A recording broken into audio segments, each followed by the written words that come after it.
In the beginning, it feels like a dream. She was 15 when she heard her voice echo through a studio mic for the first time. That sound felt like a promise, records, awards, applause. But nobody told her applause is only loud until the ink on the contract dries. After that, everything changes. Because when you're a woman in the music industry, your voice stops being yours. It becomes theirs.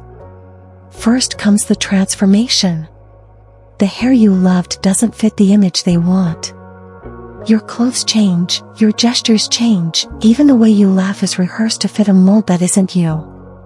The authenticity that once made you sing is slowly stripped away, piece by piece, like every meeting is stealing a part of your soul. It's for your own good, they say, as they erase who you were. Then comes the stage. The lights blind you, the crowd screams, and for a few minutes it feels worth it. But when the curtains close, what's left is silence.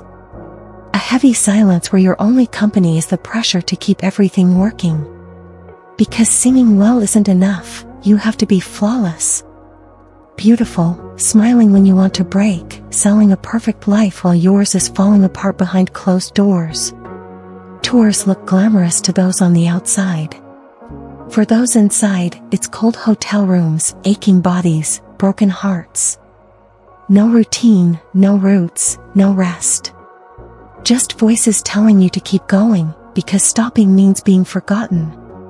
And that fear of being forgotten is bigger than exhaustion, bigger than pain, bigger than the urge to scream for help. Criticism cuts deeper than knives. Every comment about your weight, your looks, your voice, it all slices through skin and bone. And when you finally crawl back to your hotel room alone, those words echo louder than any applause. It's in that silence where invisible scars start to form. Some turn into anxiety, others into addictions. Because swallowing pills feels easier than swallowing the truth that you'll never be enough. There comes a point where music stops being music. Lyrics, once confessions, become products packaged for radio. What you feel doesn't matter anymore, what sells does.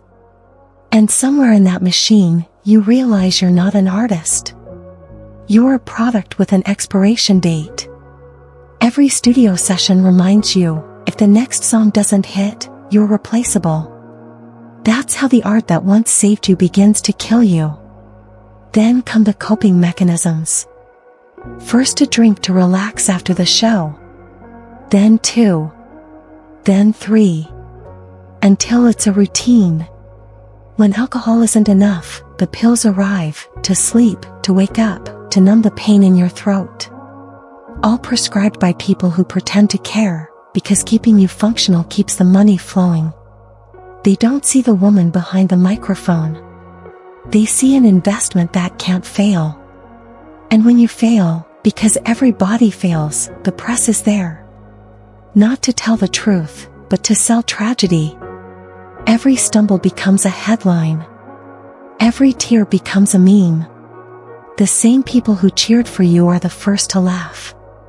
That cruelty corrodes faster than any addiction. And that's when you understand why so many don't survive. It's not drama. It's not weakness. It's exhaustion of existing in a world that demands perfection and gives back nothing but loneliness. The scars on the body tell stories nobody wants to hear, cuts hidden under loose sleeves, dark circles makeup can't hide, a voice shredded from overuse. But the worst scar doesn't show in the mirror. It lives inside, where love for music used to be. That love dies slowly, suffocated by contracts, deadlines, and likes. You remember the girl who once dreamed of singing to heal her own pain? She's still there, but trapped behind the bars of an industry that feeds on souls. And sometimes, when the lights go out, you wonder if it's worth breathing anymore. Because for many, the price of fame is life itself. Amy wasn't the exception. She was the proof. In the end, being a singer looks like a dream. But for those who live it, it's a race toward a cliff that gets closer with every song released.